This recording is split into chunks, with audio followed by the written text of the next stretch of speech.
नमस्कार दोस्तों, स्वागत है आपका आज़ाद अकेडमी पर। मेरा नाम है आज़ाद और आज हम एक योजना पढ़ने वाले हैं जिसका नाम है मनरेगा, महात्मा गांधी राष्ट्रीय रोजगार गारंटी अधिनियम पढ़ेंगे, जो कि यूपी लेखपाल एग्जाम के लिए बहुत ही ज़्यादा इम्पोर्टेंट है। तो चलिए शुरू करते हैं। मनरेगा, महात्मा गांधी राष्ट्रीय ग्रामीण रोजगार अधिनियम। ये जो अधिनियम है ये 2006 में आया था, लेकिन उससे पहले भी जो हमारी योजनाएं हैं रोजगार को लेकर, जो जनता को रोजगार देने की बात हो रही थी वो शुरू से ही हो रही थी। तो उनमें सबसे पहले थी 1977 में फूड फॉर वर्क प्रोग्राम कार्यक्रम, जो काम के बदले अनाज कार्यक्रम शुरू किया गया था। मतलब काम करना है और उसके बदले अनाज दे दिया जाता था। ये योजना दो योजनाओं का संयुक्त रूप थी।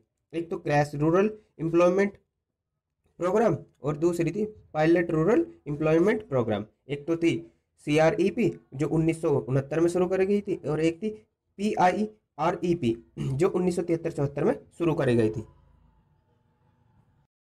फूड फॉर वर्क प्रोग्राम को 1980 में एक योजना शुरू करी गई थी,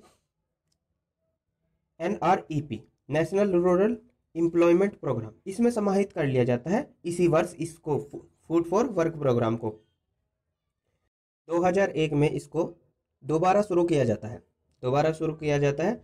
14 नवंबर 2004 को national food for work programme फिर से शुरू किया जाता है और 50 के अति पिछड़े 150 जिलों में शुरू कर दिया जाता है। National food for work programme 2 फरवरी 2006 को मनरेगा में समाहित कर लिया जाता है। मतलब मनरेगा में इसे शामिल कर दिया गया। ये अब मैंने बात करी थी, जैसा कि मैंने पहले ही बता चुका हूँ।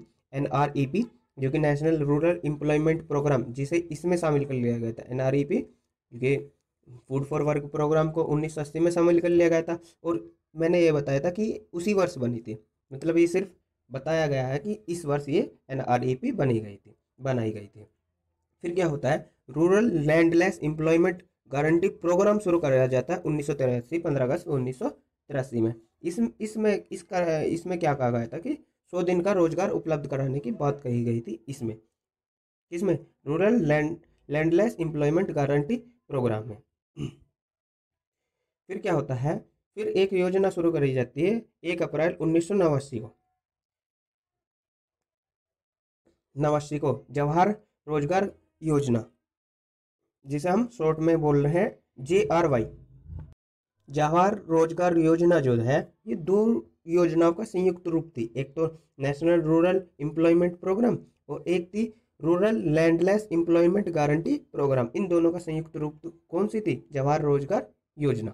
इसका क्रियान्वयन कौन करता था, DRDA करवाता था। मतलब जिला ग्रामीण विकास एजेंसी के द्वारा इसका क्रियान्वयन या लागू किया जाता था। इसके 3 अंग थे। जवाहर रोजगार योजना के 3 अंग थे। 3 कौन कौन से, एक तो इंदिरा आवास योजना, एक मिलियन वेल्थ स्कीम योजना और एक थी ऑपरेशन ब्लैक बोर्ड। क्योंकि जो रोजगार है वो उपलब्ध भी तो करा ना। अब वो उपलब्ध कैसे कराए, तो उसके लिए कुछ ना कुछ योजनाएं निकालनी पड़ेगी कि जिनसे रोजगार जनरेट हो। इसके लिए 3 योजनाएं शुरू कर गई थी, Indira Awas Yojana, million wealth scheme और ऑपरेशन ब्लैक बोर्ड। अब बात कर लेते हैं इंदिरा आवास योजना की। ये 1985 में शुरू कर गई थी, जो कि rural landless employment guarantee programme का हिस्सा थी। 1989 में क्या होता है, ये जवाहर रोजगार योजना में शामिल कर ली जाती है। 1995 में फिर से स्वतंत्र कर ली जाती है और अभी जो है ये 15 प्रधानमंत्री आवास योजना का हिस्सा है। अब बात कर लेते हैं मिलियन वेल्थ स्कीम की, जो 1988 में शुरू कर गई थी, जो 1989 में जो है जवाहर रोजगार योजना में शामिल कर ली जाती है। 1995-96 में क्या होता है, इसे अलग कर लिया जाता है, जवाहर रोजगार योजना से अलग कर लिया जाता है। 1999 में इसे क्या होता है, इसे जो है स्वर्ण जयंती ग्राम स्वरोजगार योजना में समाहित कर लिया जाता है 1999 में। ऑपरेशन ब्लैक बोर्ड की बात करते हैं तो 1990-91 में इसे शुरू किया गया था। ये स्कूलों के निर्माण से मतलब स्कूलों में जो निर्माण कार्य करना था उससे संबंधित था ये, न कि शिक्षा से संबंधित था। अब बात कर लेते हैं रोजगार आश्वासन योजना की, एम्प्लॉयमेंट एश्योरेंस स्कीम की, EAS। ये 2 अक्टूबर 1993 में शुरू करी गई थी कुछ ब्लॉकों में, लेकिन उस 1997 से ये उसे पूरे देश में लागू कर लिया जाता है। बात कर लेते हैं जवाहर ग्राम समृद्धि योजना की। ये 1 अप्रैल 1999 में शुरू करी गई थी, जो जवाहर रोजगार योजना का नया रूप थी। इसका क्रियान्वयन किसने शुरू किया, इसका क्रियान्वयन शुरू किया गया था। जो लागू करता था इसे ग्राम पंचायत द्वारा लागू किया जाता था इसे। अब बात कर लेते हैं संपूर्ण ग्रामीण स्वरोजगार योजना की। यह योजना 25 सितंबर 2001 में शुरू करी गई थी। जो संपूर्ण ग्रामीण रोजगार योजना जो थी, ये दो योजनाओं से मिलकर बनी हुई थी।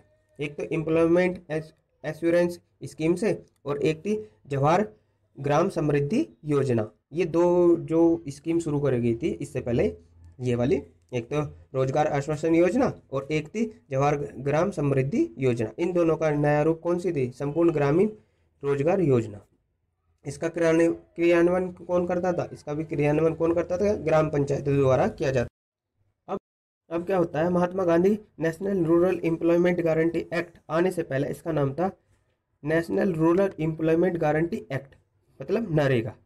नरेगा जो थी ये दो स्कीमों का दो स्कीमों से बनी हुई थी। दो स्कीमों का संयुक्त रूप थी। एक तो संपूर्ण ग्रामीण रोजगार योजना और एक थी national food for work programme. इन दोनों का जो संयुक्त रूप थी वो थी नरेगा। इसका जो 2009 में नाम चेंज कर देते, इसका कर देते मनरेगा।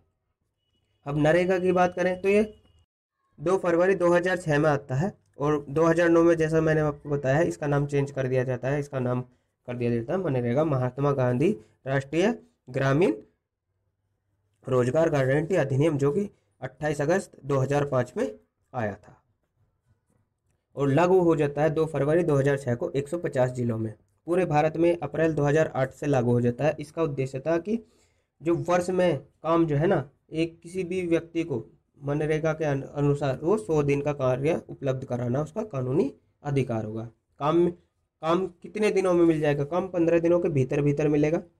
अगर नहीं मिलता 15 दिनों के बाद तो उसे बेरोजगारी भत्ता दिया जाएगा। शुरुआती 30 दिनों में जो बेरोजगारी भत्ता है वो 1/3 मिलेगा मजदूरी, प्रतिदिन मजदूरी का।